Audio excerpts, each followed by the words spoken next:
Hello, everybody, and welcome to our kind of chat. Um, this is the first of a series of conversations that we're going to host. I'm going to host on this page once a month, and I think really the idea around it is just to have conversations, together with friends that will just help us along on our on our life journeys. And I think if you do follow me, on my Instagram page, you'll know that a lot of what I speak about and the content that I create is around intentional living, which is really just about you know intentionally creating the life that we want to live in, the kind of life that you want to live, and just about encouraging us to for our lives to be aligned to the things that we value and the things that we believe. And I think, men, we all constantly need to be encouraged and reminded of that. So so today we're having the conversation about having an intentional spiritual life. And we're just going to have each month we're going to have different friends come through to just chat about these different things. And today we are joined by Lesego Libisi and Caitlin De Beer. I'm just going to add them on.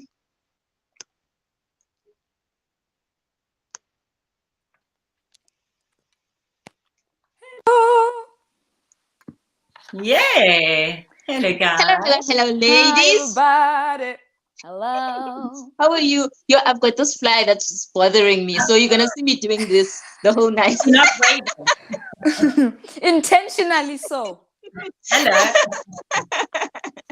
Hi, ladies. Thank you so much for joining this conversation. I am so just excited about the stuff that we'll chat about tonight. And to everyone, these are my friends.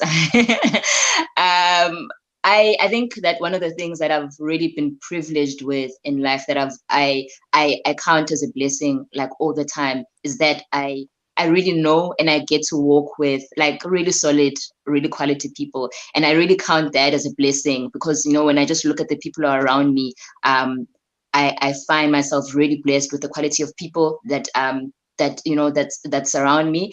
And I mean, it really enriches my life because I'm always learning. I'm always learning from friends in my community. And I'm always just encouraged and inspired by seeing how people are living out their lives. So tonight we'll get to meet and hear a little bit from Lesego and Caitlin. And I'm not like a fan of introductions. But I'll tell you guys a little bit about who they are and why I thought that they would be, great for this conversation tonight. So who will I start with? Caitlin. Choose Caitlin. Beauty before age. Okay, ladies, ladies and gents, this is Caitlin De Beer. I met Caitlin last year, actually. She's one of the people that have been recently added in my life. But, I think one thing that she was one of the first people that I thought of when this topic came to mind, because, as I've just seen her and I've just, watched even the work that she does, it's all about, like encouraging, people to be devoted, to have like, an intentionally, devoted life. And then please do follow her work on Walk Out on the Water online on Instagram. Her website is on there as well.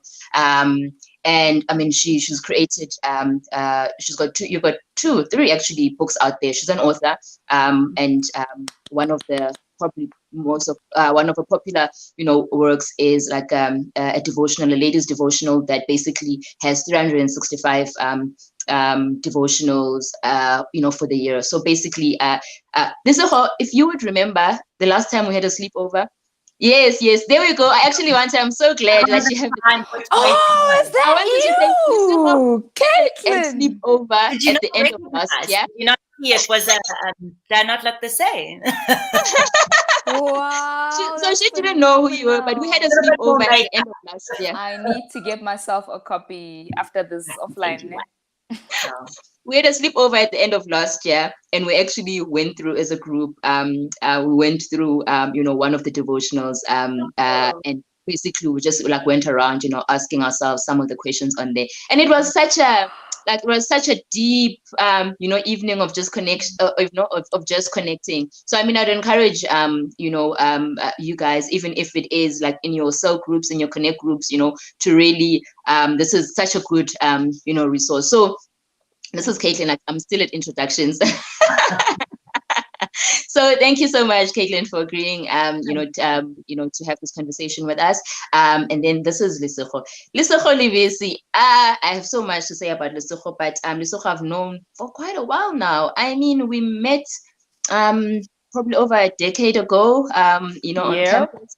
And I mean, for as long as I've known Lesego, the one thing that I've really liked and enjoyed about her is just her like pure pursuit of God and the kingdom, in everything. I mean, she always just has like a hunger for learning more about God, and not just learning, but applying. Every time we have we've walked through things together, I'm always inspired by how she's always so willing and keen to just want to apply whatever it is we're learning in the word, which for me speaks volumes. There's a lot that can be said about her. She's a musician. She's not really online, but I mean, she's a good thing, not a bad thing. But I mean, we can follow some of the ministry that she's involved in through We Will Worship. So she's a singer, talented songwriter, as well. And I mean, she's in the corporate world. So we've got a good balance of corporate, mom, kids, no kids. So yeah, ladies, I'm looking forward to. Hello, Mahadi. Can you guys see the comments? Let me have a look. Okay, now I can. Yes. Oh, yes. Mahadi. Hi, my honey. Okay, so ladies. Hello. So I think firstly, let me just get it out of the way. I think when I started thinking about the topic, I was just like, intentional spiritual life. That can be so, that can be so vague. There's so many spirits, but no, we are talking about the Holy Spirit. So I think we know there are many spirits, but it is the one. It's only the one that we're talking about tonight. So I think maybe we would have more appropriately called it, an intentional, Christian life. So that's what we're talking about today. So when I was thinking about, I started thinking just about the topic. Actually, a bit of it was just overwhelming because I'm just like, it's actually such a broad topic. What do we speak about and what do we, leave out? But I think for me, the idea for the topic just came from a place of, I have been a follower of Jesus for a number of years, and I've just had, I guess, different seasons, in it, good seasons, not so good seasons and whatnot. So I just wanted us to just chat and encourage one another, just chat about, your spiritual life. What does, why are we following Jesus? What does a healthy life look like? What does an intentional, pursuit of Christ and the kingdom, look like? What are some of the things that have been helpful for, you guys in your journeys? What are the things that have, not been, have been obstacles and things like that. So I just kind of wanted to for us to chat about those things. And most importantly, I guess, just really encourage each other one another to really just pursue, Christ. Because I know for myself, sometimes I am in that space of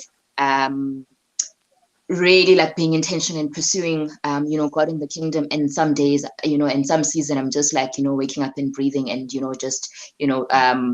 just going about life. But then again, so I think one of the questions that I've asked myself is that if I'm not living my life like intentionally to the glory of God, like what's the point? What is the point? So I've really just been encouraged to just really make my my life count. So I just want to hear, I'd love for us to chat about what do you, so as followers of Jesus, what does, and even the concept of, like a healthy spiritual life, or, Christian life can be elusive. What does it look like for you? What does a healthy, spiritual life look like for you? Or what is a good picture of that? When have you felt like you've been in a good place? That's cool. Yeah. Can I go? Yes, please. I'm jumping in. I've had such a full-on ministry day. I spoke this morning at a Christian event to about 550 women, and then went straight onto a live, and I shared. So this is definitely the right day for me to be being intentional, because I'm like, well, I got today right. but you know what? The first thing that came to mind when you said the intentional part, I like that word intentional, because we can have a spiritual life, we can have a Christian life, and as you said, there can be seasons. But the fact is, in the matter, is that we can be intentional every day, whether it's in the dry season or the rich season. And for me, I had a big wake-up call in the last 3 years where I had a health struggle. And Nati, you've heard the story, but I was sort of riddled with chronic pain and could barely move, catheterizing full time, so not being able to weave for like 2.5 years. So it's been a long road. But definitely for me, it was a wake-up call in my faith. And I think the reason it was such a wake-up call was because it wasn't about running to God for healing. It was about like, who is God in the everyday, whether the day is working or not working? Where does God fit in, and where's my hope? Because my hope cannot be on me getting healed here. There's got to be something bigger. And I think that just that huge wake-up call has like reminded me that I've got to be intentional every single day, regardless of the season I'm in, I'm still trusting for full healing, and I'm walking in that revelation, and I'm trying to soak myself in that. But even if that weren't to happen, I've still got to be intentional, because Jesus was faithful to God in the storms. He was faithful to God in every season, just because I actually shared this morning on Matthew 14, when Jesus walks out in the water, and he walks out, I don't know about you girls, but I always imagined him walking out in the water, which was like this calm lake, and like there he walked in his robe, when really he walked out in a storm. There was a storm. That's why he went to the disciples who were in a storm. Like this is, and the sea in the storm is like, so I think for me, that's been so big in these last, and then COVID hits and so on. But being intentional with my faith has become like just like an irreplaceable. Like if I'm not being intentional today, well, then I don't know. I mean, Onati, just what you said, then I don't know what I'm doing. Then I don't know what I'm doing here. What that looks like, I mean, that's going to be different. But just a 2 cents from me in getting started, that I've really been challenged on that specific word, that intentional. What about you, Lesego? So I'm an accountant, ne? Caitlin. Married one. So in my mind, like the debit always needs to equal the credit, right? So I usually like to break things down for myself to understand it at its most, call it granular level. So for me, so there's two sort of key words that are jumping out at me. The one is intentional, and the other is Christian life, call it. Can you guys hear me? Yeah. Oh, okay. And I guess I'm reflecting on the Christian life first, right? To say, when we say Christian life, I think it might mean different things to different people. For some, Christian life means, kumbaya, I believe in Jesus, and so good, yeah. and that's kind of, where it ends, right? And for others, it means something totally different. But for me, I mean, I think about the words that Jesus himself, Christ himself, would speak to his disciples to say, if you love me, you'll obey my commands, right? To say, you are my friends if you do what I say. Sure. If you know, so for me, I think it's twofold. When I think about the Christian life, it's that the Christian life is founded on being saved by grace through faith. You know, it is being freed from a life without God into a life with God, so that we can obey, so that, you know, we can worship. And the other side of the same coin is that Christ himself was deliberate and intentional about being that for us, right? About being, you know, a sacrifice for us, regardless of whether he felt like it or not, regardless of whether it was easy or not. So I think for me, the Christian life part is really centered around what did Jesus say how did Jesus say we must live? Before we even think about, you know, I want to be intentional. You know, it's one thing to want to be intentional, but with what? You get what I'm saying? Like, Yeah. you know, each of us are like intentional about different things, right? I can be intentional about my dreams or my health or, you know, my career, many things, right? But ultimately, God has set the intent up front. You know, Christ himself has set the intent up front to say, this is how then you shall live. So for me, I think a healthy, intentional Christian life is someone who understands what it means, or rather, who understands the intention that's been set and who has set the intention. Because I think, you know, like, yeah, I think, and I've seen this with my own life, right? Like I'm so self-centered, you know, and self-absorbed, and everything revolves around me.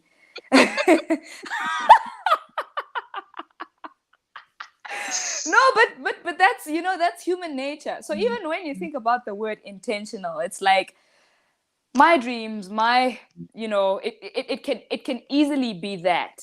But I think for me, I'm like, it's actually quite clear from the scriptures that God is intentional about the life he wants us to live, you know. And so intentional living, in my view, is just doing what we're, you know, doing the intention that's been set by God in the first place. You know, as you're talking, I think I'm just reminded of you know, something that one of my favorite authors, John Ortberg, says in his book. What is it called? You know the book, Lesotho? Soul keeping. Soul keeping, yes. And he explains this concept of like integrity, right? I think I've always had a different idea of integrity, and how basically explains it is how you have like all like your components aligned. So like your soul and like your heart and your mind and your body, you know, aligned. So I think that sometimes not being intentional for me can look like is, you know, I read the word and I know what I believe, and I know what the word says and how we're supposed to live, right?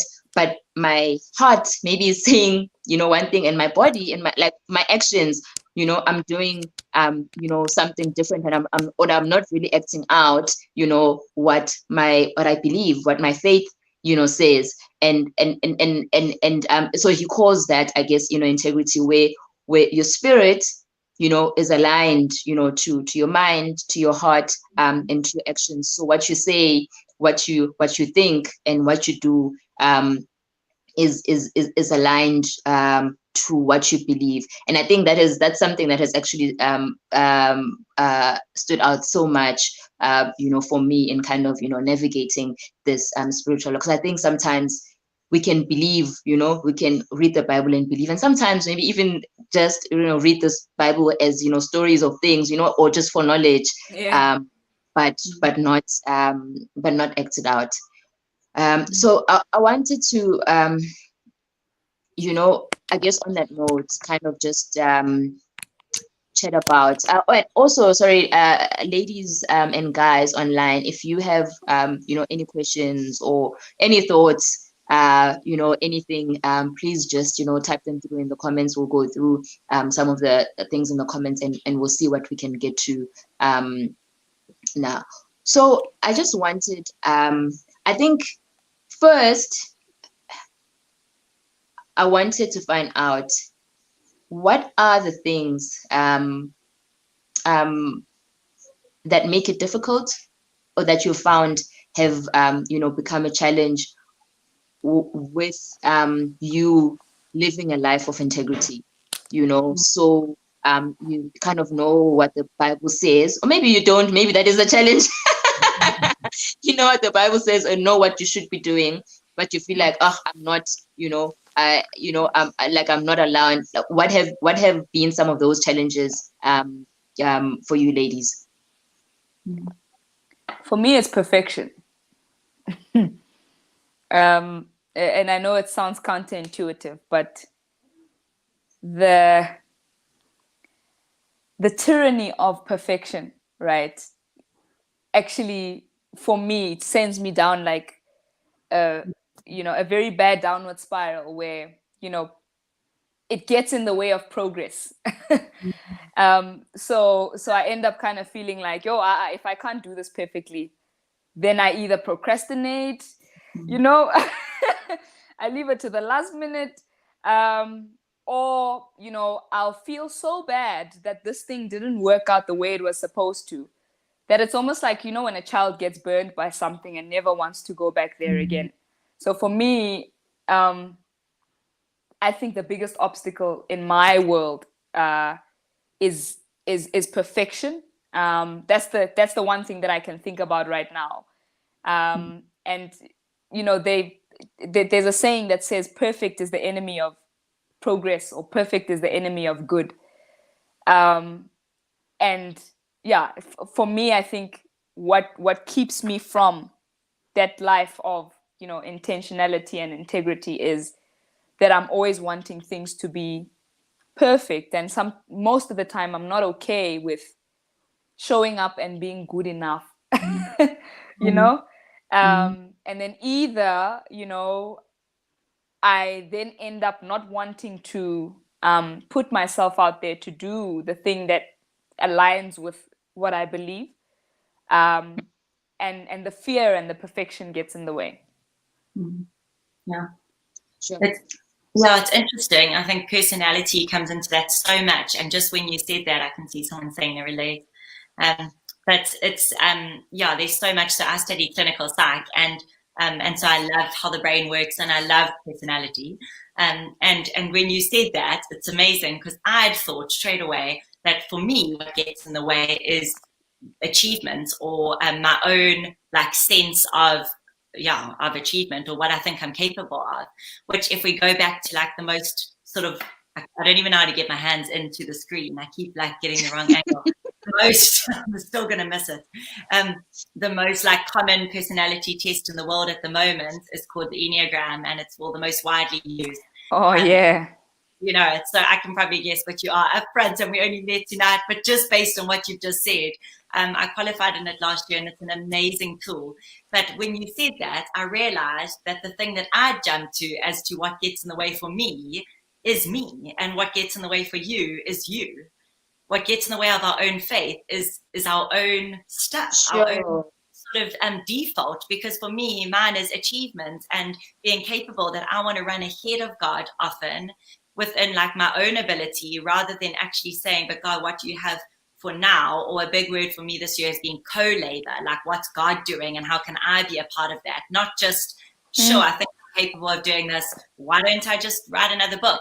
Now I'm no, draw back, zoom out, God, what are you doing? I want to buy into your picture. So it's just, it's just so interesting how we probably all would have similar but different things, yet most of the time the very thing that gets in the way, or we'll say something like busy, which for me is huge. Busyness and the rush, especially maybe for 90, maybe for you as well with kids, I find that incredibly difficult. Like if the kids are up at 5, I don't know when you're supposed to have quiet time. Like it's your whole morning suddenly disappears, and we have to leave by 6:30 for school. So it's being busy, but again, it's often my personality within that, that gets in the way, because I don't have to be so busy, or I don't have to sign them up for so much, or me. I don't know if that resonates. Yeah, definitely. And I think as soon as you said that, such a great observation, because I was actually thinking like mine is busy, right? And it's exactly what you're saying, that so for me, I mean, I'm a doer. Besides the fact that we've got kids, at home, homeschooling, self-employed, and doing like a few different things and all of that.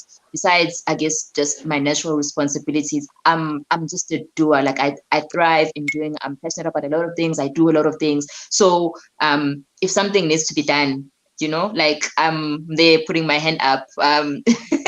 Something needs to be fixed. Something, there's a problem. I think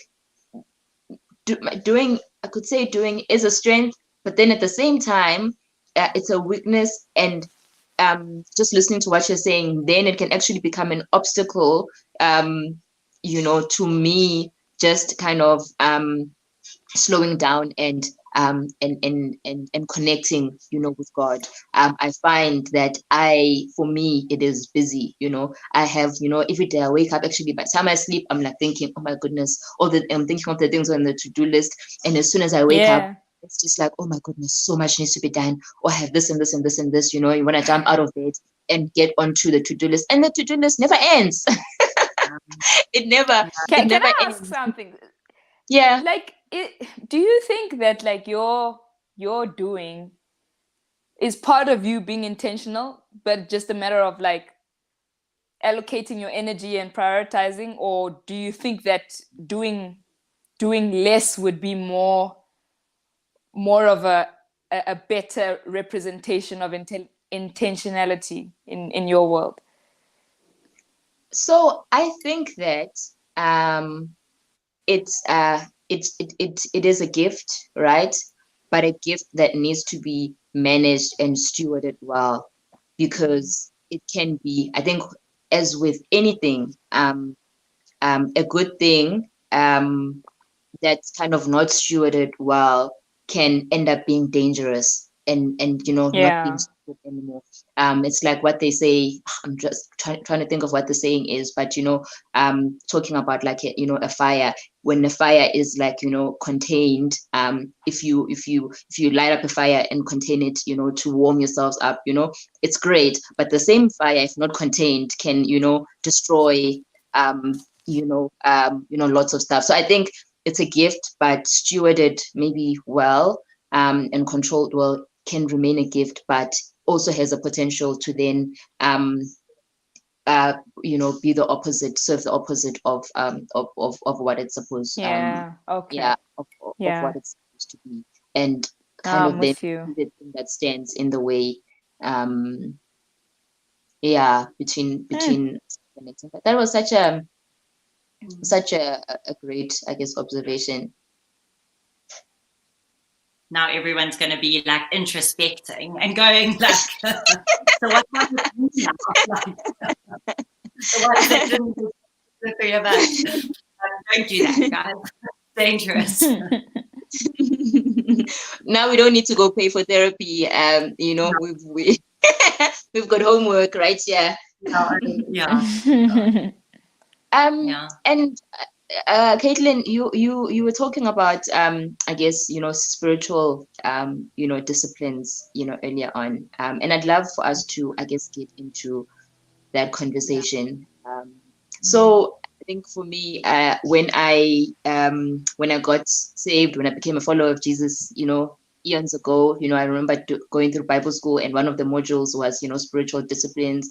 And, there was a time where, we're like, okay, these are the spiritual disciplines, follow them. And then like over time, but I think also for me, then it wasn't it wasn't really maybe from much understanding, but a matter of, okay, this is what, this is what a Christian, does. But I think, over the years and through seasons, we've kind of just lost, that. But I think this past year, I've started doing a little bit of reading on spiritual disciplines and things, and there is no, I think, concise list, of what they are, because reading from different authors or people, say, they have different items, but I think some of the things that always stand out are, solitude, prayer, fasting, rest, and all of that. But the people's lists, are different.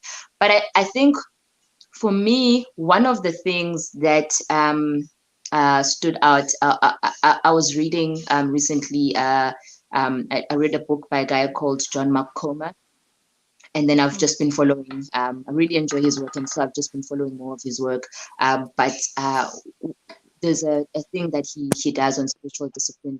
And I think one of the things that he talks about is that, we're called to be like Jesus, right? And Jesus came to set the example, for us in terms of how to live and things like that. And we read the Bible and we want to be like Jesus, but we don't really look at the life of Jesus to see, what did Jesus actually do? What did his days look like, But when we actually look at the life of Jesus, we actually see him many times, withdrawing from the crowds and, spending time, on his own, like in solitude.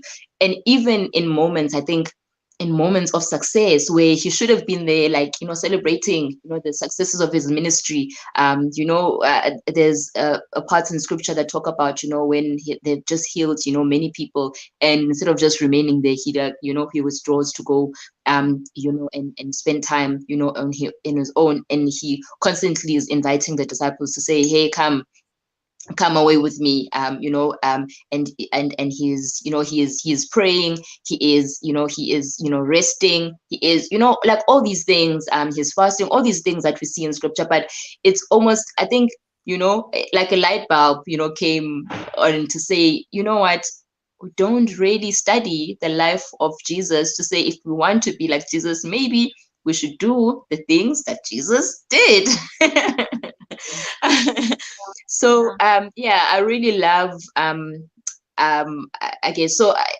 And I know, sorry, I'm going on, and I know sometimes, I guess, as Christians, we can look at certain things as, being religious and things like that.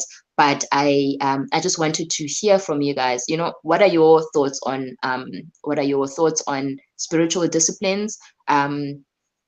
Do you have spiritual disciplines, in your life, that kind of help you on this journey to living an intentional Christian life? And what are those disciplines, for you? What has helped?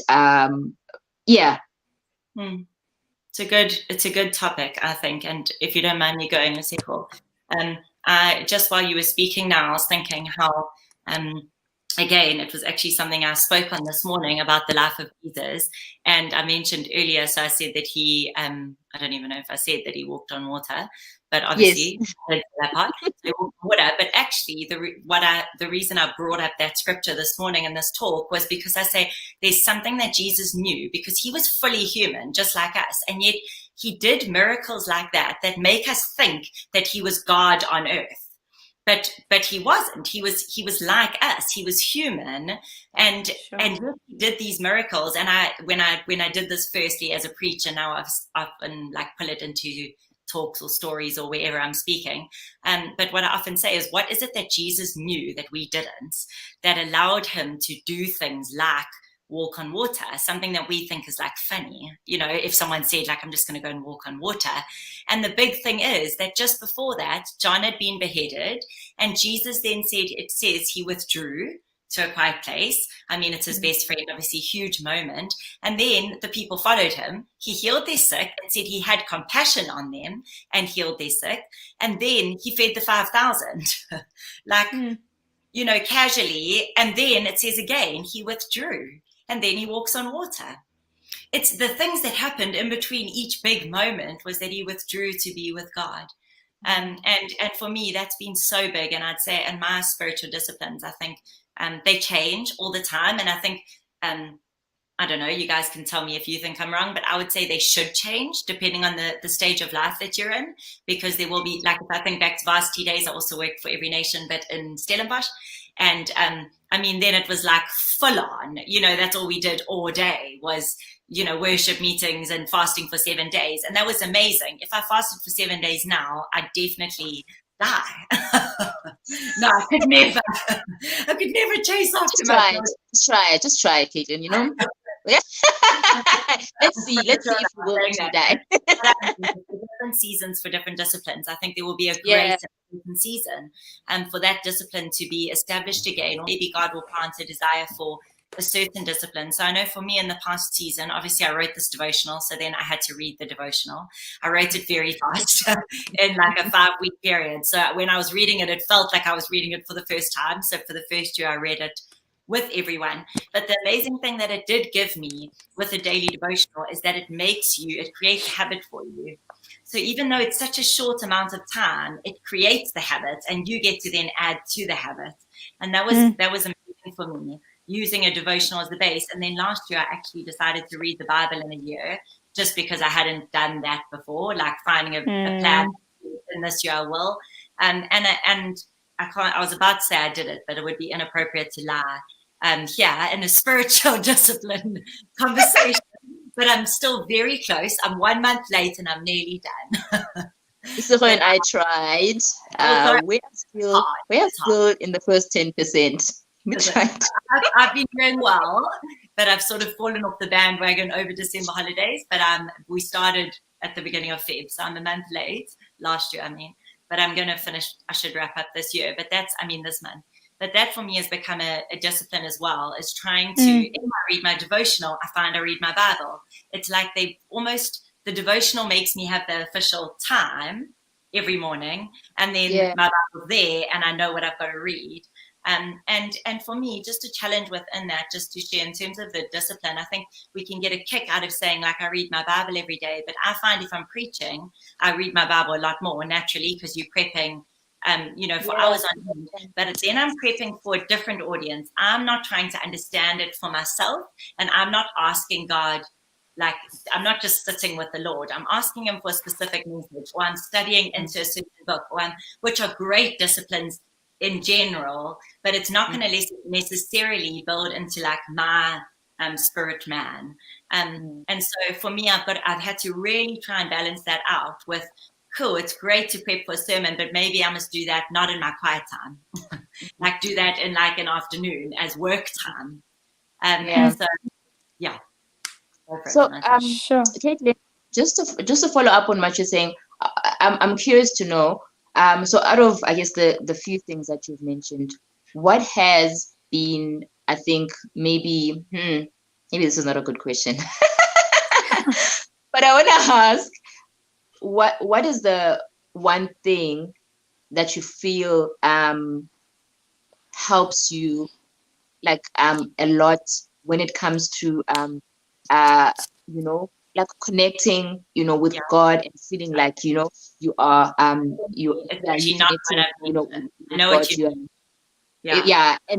also, and I think secondly, I want to ask, how do you see that?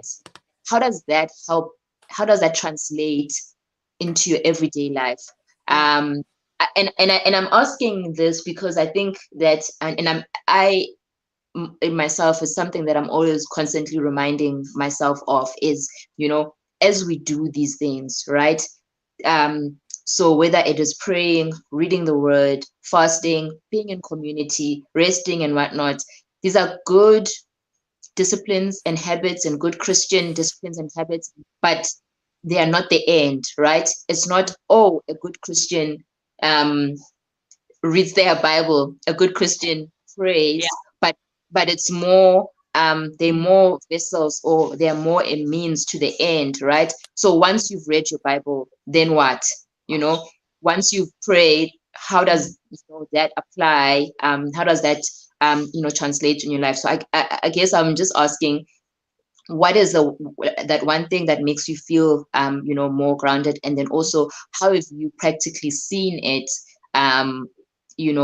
affect or translate or transform you, or how does it affect your life, or you in your pursuit of like an intentional Christian life? Do you know what? Interestingly, I would say, so if I have my quiet time, I try to, and especially if I come, this is our spare room I'm in now, and / office, and I try and come into this side of the house because it's far away from the kids, so I try not to wake anyone in the early morning. And I'll come here and I'll put on worship. Usually, I'm definitely not a singer, so I sure as hell don't do any blurting out like Lesego would be able to do, sing anthems. No, I do that, but I'll put on something on my phone and I will just get quiet with the Lord. And I think that for me, by doing that, I think the biggest change that I see in me is that the thing that gets in the way, what you asked earlier, the busyness, like for me, or getting caught up in the like go, which I love, and like goal setting and achievement, and that seems to like almost just become less.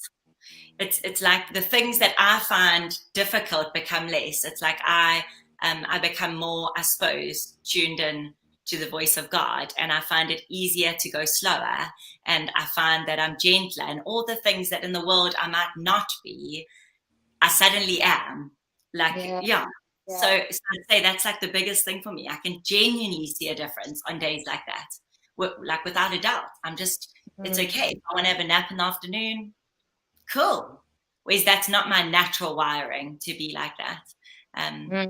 So yeah, which is beautiful. Hey, I mean, that is Jesus. Yeah. You, Lesego? Sure. Yeah. For me, I think of spiritual disciplines like in different buckets, right? So it's like spiritual disciplines for me personally, spiritual disciplines in terms of how I relate with the people around me, and then spiritual disciplines in terms of how I relate with the world, right? Or anything else that is external. So at a personal level, completely agree with you, Caitlin, on time with God, right? And I think for me, it looks like reading the word and studying the word. It looks like prayer, right? But I realize that there's such a direct correlation between the quality of my prayers and the time I spend in the word, and yeah, I find that like really spending time with the word has enriched or is enriching how I'm learning to pray, right? And then the other thing, I think, just in terms of personal spiritual disciplines is, or maybe that falls under personal / relational, is confession. Like, yes. Sure. Like as human beings, I think sometimes we always want to put our best foot forward, and be known for the great things about us, right? But to be blessed to trust even one person, and to create a habit of confessing when you have, when you've either done something wrong, or you feel like, you were not integrous in a specific thing or a specific moment. For me, I think is a very crucial spiritual discipline, because what it does is it strips you of your idea of your superhumanity, right? But also it frees you, at least it frees me. I remember the one time, like I'd made a boo-boo at work, and I had said something out of turn and all that. Unati would remember. And I posted this long essay, on one of our groups to say, yo, guys, like I am gushing because I've acted out of alignment with how God says I need to act, right? I've acted and the healing that brought. So I'm really, for me, not saying that it's something I'm perfect at, but it's something that I'm trying to practice a little bit more, to be, to be confessing whenever I've done wrong, to be, upfront and open about the things that I fail at, right? And then in terms of relating with the world, I think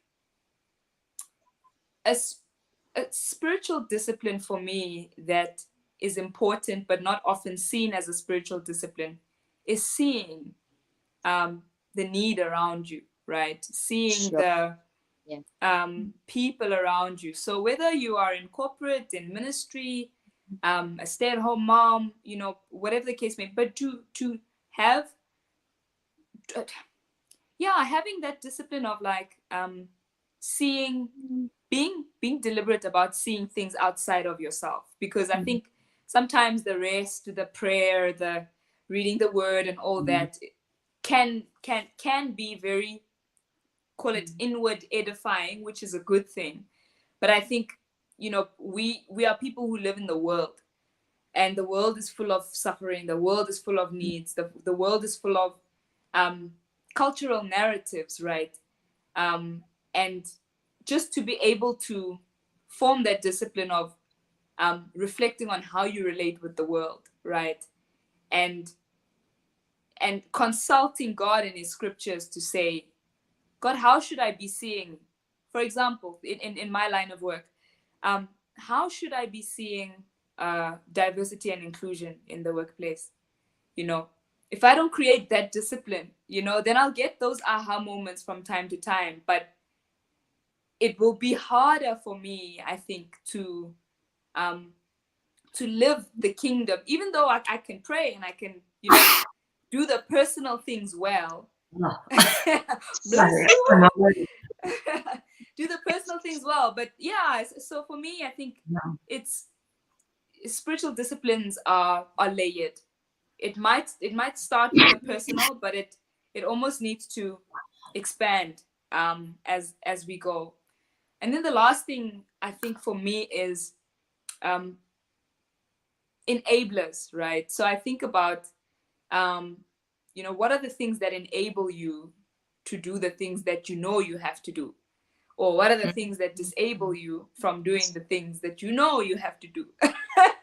Right? So you've got the disciplines, you've got spiritual disciplines, fine, but like for me, I'll make an example. Like for me, I know I'm not a late night person, like absolutely not.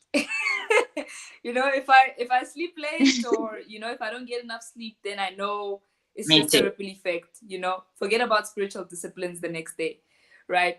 So it's like, how do you set up your life in such a way that you are able to practice spiritual discipline? Or I guess it goes back to intentionality as well, right? To say being intentional means setting up, creating a structure in your life to be able to do the things that you intend on doing, because the intention in and of itself is not enough. So So same question then to you, Lesego. What is if there's like one thing that you feel kind of is the one thing that really propels you to to really live out the life that you want to live out, the life that you feel like you're called to to live out your your values and what you believe. What is that thing that's helpful for you? And also same question that I asked I guess Caitlin is, do you see it? I mean, I guess you spoke a bit about it's translating even in the quality of your prayers, but I just wanted to know, I guess, do you see it? How do you see it play out in your life? Sure. So so what helps me? Did I get your question Yeah. right? Yes. For me, I think Unatine, it's just I'm a forgetful person, ne? So I forget things a lot. And even my own personal values at me, I forget. So constantly reminding myself, right? So I know, Moses in Deuteronomy talks about, you know, um, be careful to obey this word that I'm commanding you today. He said, write it on your doorposts, put it on your forehead, speak about it everywhere you go, and I think it really and later on in Deuteronomy, you see, he talks about how you have forgotten God's word, or you have forgotten the commandment, therefore you are not careful to obey. So for me, I think what I know should help and does help when I do it is remembering, remembering as in even reading it, reading the word. But again, that's the thing that propels me. I love that. She's saying she's scared of Yeah, God. so That's the thing that she's saying propels she her. fears the Lord. That's the thing that propels her. That's awesome, Mahadi. And for yeah, We need more I of think that. Yo, I need to. yeah, it relates, right? You don't fear God because you don't know His word. Like you don't fear God, we don't fear God because we don't know what He wants of us, really, right? Or it's not at the forefront of our minds all the time. So for me, I think it's just finding ways to help me to remember, is what propels me. Because then if I remember what God has asked me to do, it's easier for me to do it, But if time fades and I haven't made an effort to find practical ways to remind myself, more often than not, I go, astray. Yeah. Okay. Yeah. For me, I think it is just like reading the word. It's like the most basic thing. It's just for me, reading the word, and just being like Lesotho, you're saying that you forget. I think that in the seasons or in the times where I'm not reading the word, it's easy to just wake up and do whatever, however, whatever. But in those seasons where I'm reading the word, um uh first of all, guys, God is so faithful in speaking to us, because whenever I read the word, I really just feel you know just God speaking to me personally.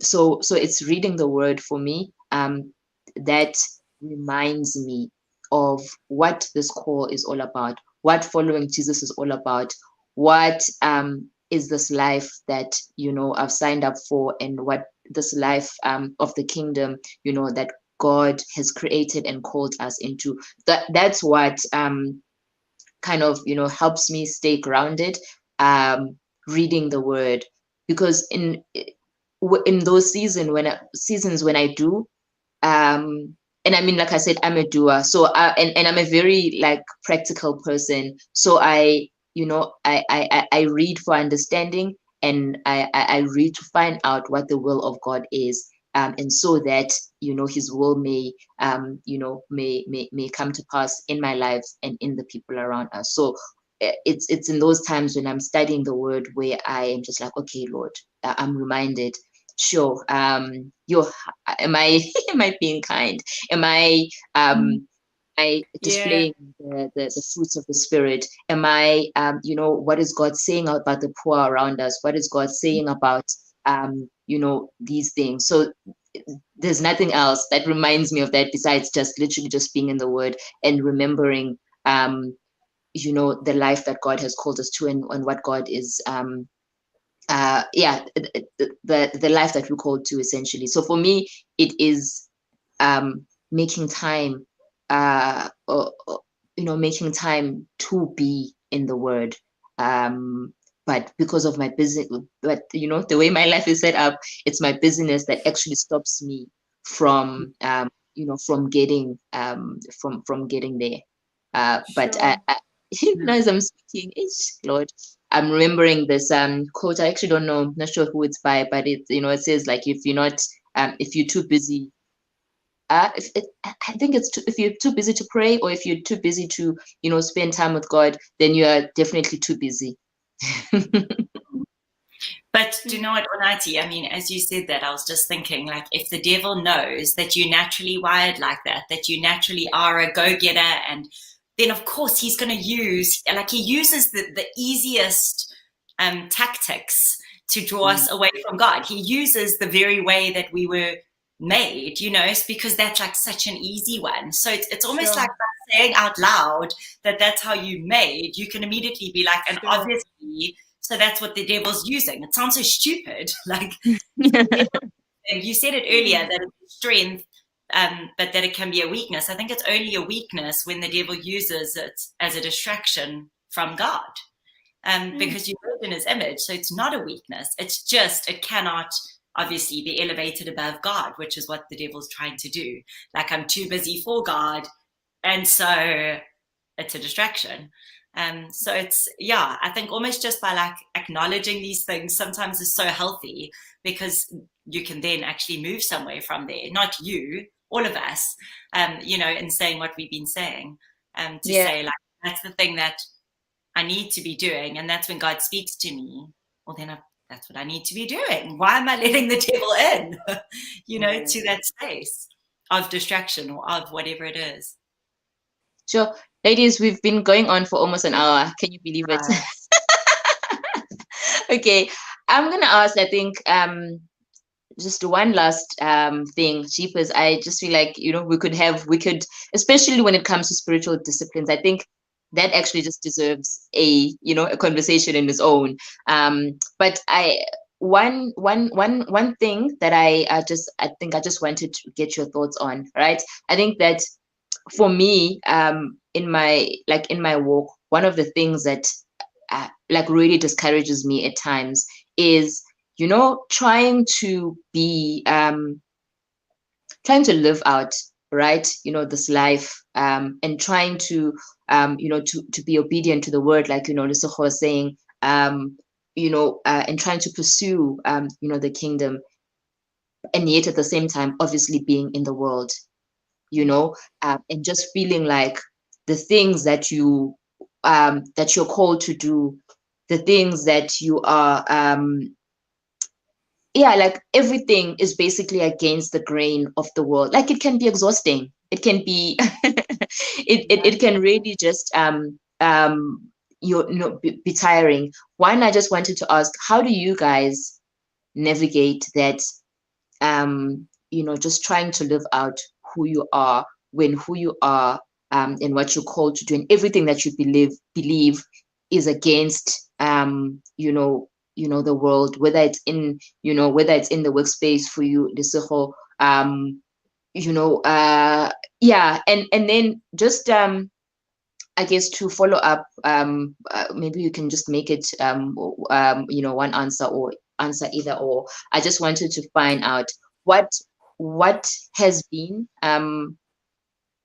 what has challenged you when it comes to intentionally living out your Christian life in the workplace, and for you, Caitlin, as a mother, particularly as a mother of like young children, right?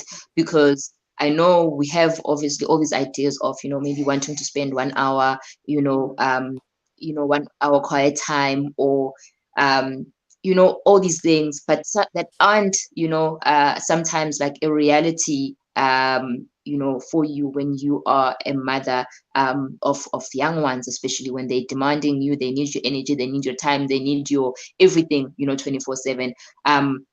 How do you ladies I guess navigate that? That's a loaded question. Yeah, Sure. I think for me, I'll start with the last question first, in terms of what's challenged me in the workplace. I think for me, I've had an unhealthy relationship with pain in any form, you know, in the sense that, like, you know, not being comfortable with suffering, right? So whether suffering looks like not being liked for, you know, for something, or whether suffering looks like you know, having to put in extra time, you know, to get something done, you know, whatever suffering looks like. I think for me, that's been a challenging thing, right? To understand that you being deployed into the workplace, me being deployed into the workplace, is not going to be easy, you know, because sometimes, like, you know, you get prophesied over, and you you know, you go therefore, and you're born for such a time as this, and all that, right? And then you get to the workplace, and there is reality, right? And there's that, you know, sense of like, but God, the prophetic word and the prayers and the encouragements, you know, from Sunday are not actually coming to fruition here. So I think for me, what's challenged me in terms of living intentionally in the workplace is the relationship with suffering in whatever way, shape, or form, and how sometimes suffering makes us it makes us short-sighted, right? So because you want it to end, you know, so you want to get over whatever struggles that you're going through at work. You know, I want to get over whatever issues that I have, you know, in the workplace now. And I lose sight of the eternal perspective. I lose sight of the fact that I'm not here to make money. I'm here because I'm deployed, you know, by another, you know, by another king for another kingdom. So I think for me, that's what I found challenging. The other thing I found challenging is the busyness that can cause me not to see others, especially in a corporate environment. So, you know, being so preoccupied with delivery and performance and deadlines, you know, and wanting to produce excellent work, that you know, that you forget to be conscious about the people around you. You know, forget to pause for a person who's for that person who comes into your space or your office with teary eyes, and you've got a deadline in half an hour, you know. So like those kind of things, to say, actually, God is optimizing usually for something different than we are in the workplace, you know. And I think, yeah, I think that's been my challenge. And the other thing I think for me has been managing perception and reputation, you know. I think in corporate, it can be quite a real thing, you know, where you, as a professional, you know, you almost have to be managing certain things and managing certain perceptions about yourself, about your boss, about, you know, whatever it is whoever it is that you're working with, you know. There's always that, like, how am I coming across? You know, and on the one hand, yes, we have to be responsible with that, you know, in terms of, okay, how am I representing my boss, or how am I representing the company? But I think sometimes for me, the challenge has been to remember how to recall to mind, you know, how am I representing God? How am I representing the kingdom here? Yeah. in a very, very long-winded way. That's my response. Fortunately, mine, God's given me like the shortest answer for my part, so we'll make up for each other. Normally I'm the long-winded. So, but you know what? I think for me, in both motherhood, and you wouldn't think that I could have the same answer for these two things, and yet that's just what's come to mind for me, is that in terms of managing my faith in motherhood and what's got in the way, as well as living out my faith in this world that says otherwise, and and how difficult that can be. I think for both things, the answer for me is community, is living in community. And I truly believe that, like in the depths of my soul, that if you are trying to live out faith with young kids, it's not going to look the same. And so you can't have, as you said, those long quiet times. But what you also can know is that season will pass. And I mean, I'm in such an easy phase now with my kids. I've only got 2 of them, so I'm not quite a 90s situation where there's one in every season. No, so I feel like, yeah, so for me, that's where God, I think, gets to speak, in a big way, is through community in that phase of motherhood, and where those conversations get to take place, and, whether it's through church that you're being fed or whatever it is, it's different. And then the same thing for my spiritual life and for trying to live out my faith every day. I actually had a conversation this morning. I was up at 4 this morning trying to prep for something, and I was sitting on my bed and I sent a message to someone about a work thing, and I don't work corporate, but I work in it's sort of like an NPO, but as a director, and it's in a very business sort of space. And I sent a message to someone, and the reply I got was like so down the line, and just like everything that I'm like, but God, why would you call me into this space? Like, this is horrendous.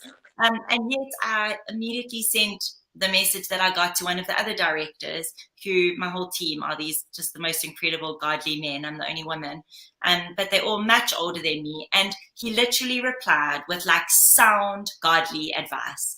And again, I just saw the beauty of community, that it's not just your friends, and it's not just, it's that perspective. It's that godly perspective that makes faith seem worthwhile and doable amidst everything that we're facing. And suddenly I was like, okay, I can keep doing this. Okay, it's okay. And I said to him, oh, I took offense and, to what that girl said and whatever. And he's like, of course you did, but and I just felt so encouraged in my faith and on the journey, because I think it's easier to have hope in the eternal when we're living our own little insulated life, on your couch, but more tough when you're out there in the actual world. So, I think for me, community is everything.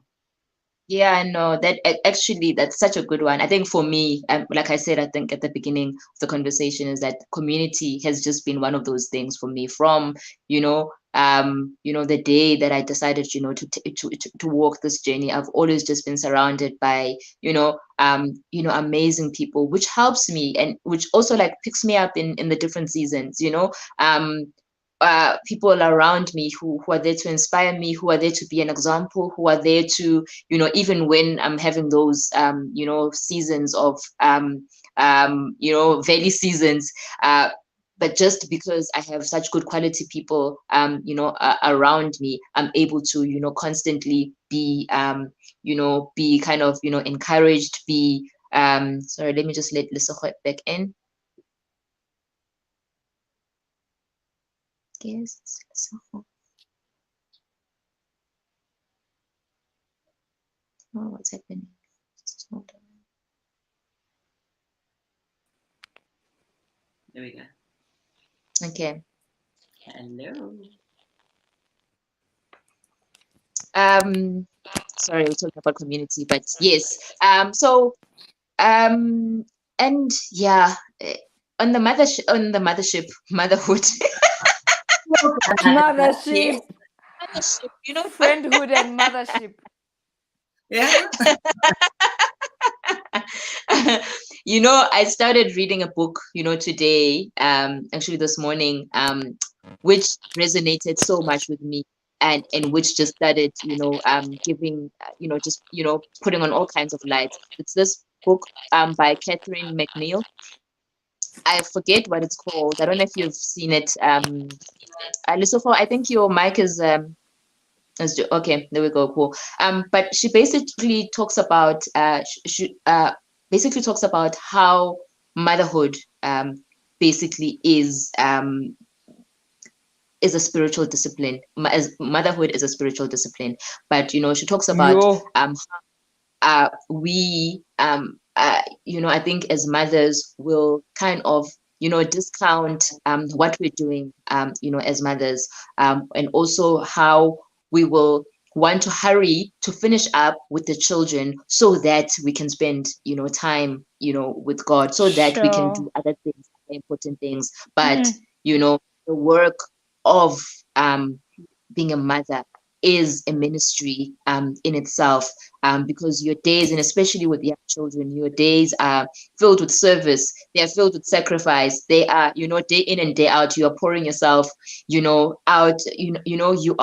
You are serving. You're doing, and so she basically has just changed my perspective, so much, to say that instead of feeling like you need to finish up here so that you can get to the real, work of God, but using what we do as mothers, and as unto the Lord.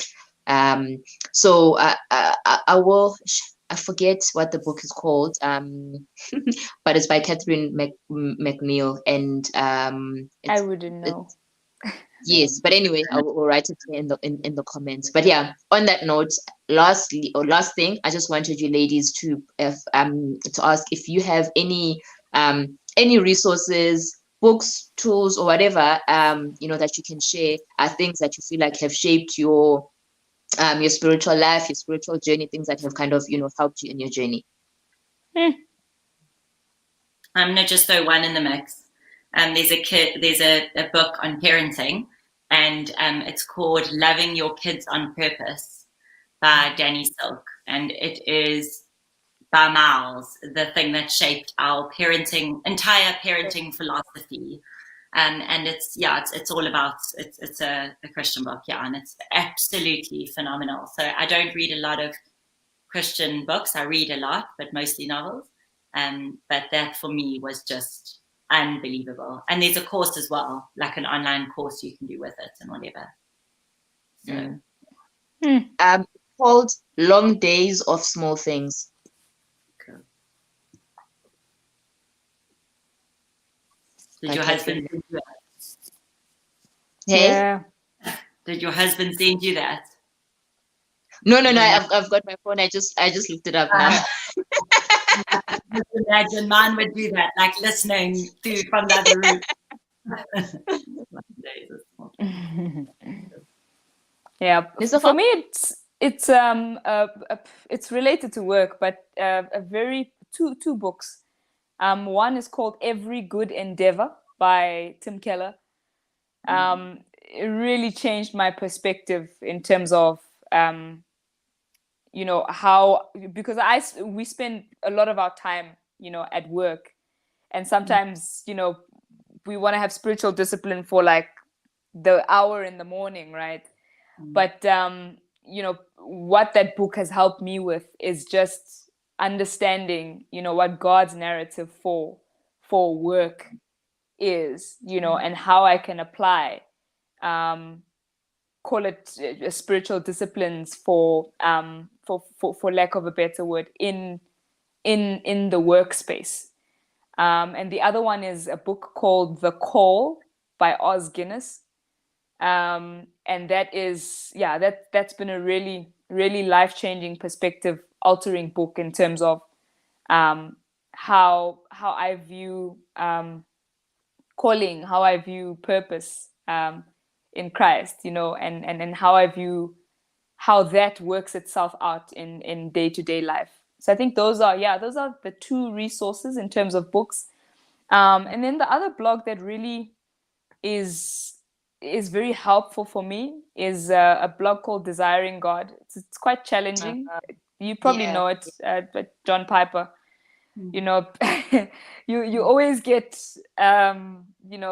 convicted in reading some of the articles from Desiring God. But I think for me it helps call me to a higher place, and helps me to have a a kingdom perspective in the different, in the various areas of life, whether it be, the quiet time aspect, the friendship aspect, the work aspect, family life, and in anything else, actually. So, yeah. Okay. I have so many recommendations because I like reading, but I'll two more. One, because of the type of person that I am, is The Ruthless Elimination of Hurry. Right. Yeah, that book has I've really enjoyed that book, but that's also based on it's connected to another book by John Ortberg. But I mean, Dallas Willard says something about hurry being like the greatest enemy of spiritual life. Which for me definitely applies, because hurry and busyness is definitely has been the enemy of my spiritual life. And then the second one is The Practice of the Presence of God by Brother Lawrence, which I think just speaks to everything in life, and speaks to doing all things for the glory of God, and and the ability of being able to make anything worship. The guy was a monk at some point, but he just talks about how even when he is doing such a menial task as sweeping, he is doing he's doing that with God in mind. He's doing it as the scripture says, as unto the Lord. So I think that really challenges me to take my quiet time or spiritual life out of just like this pocket of quiet time to literally everything that I do. So whether I am being a mother, whether I'm being a wife, whether I am being a friend, whether I'm just being a person in in my community, just doing everything as worship, and doing everything as unto the Lord. But yes, having said that, jeepers, let's not go to an hour and a half.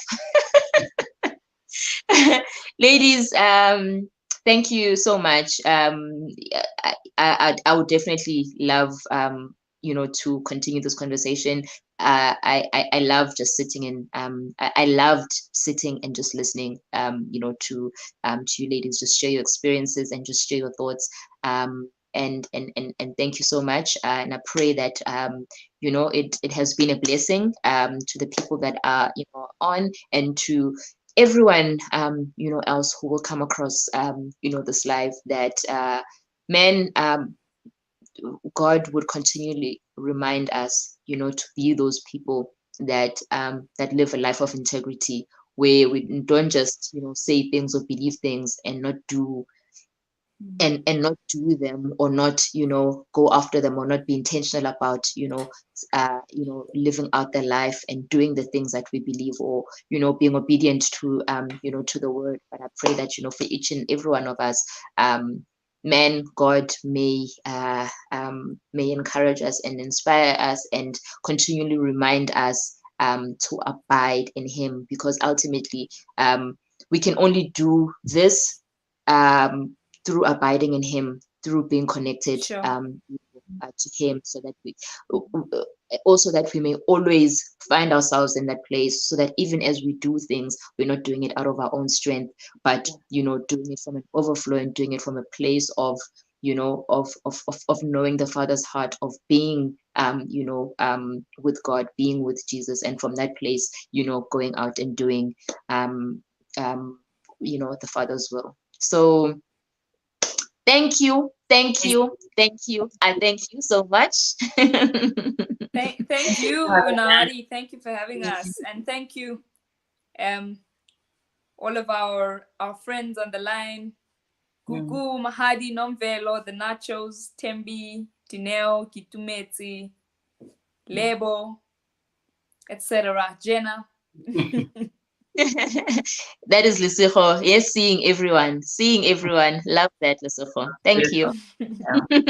Awesome. Thanks, guys. Thank you, everyone. Peace out. Good night. Cheers, guys.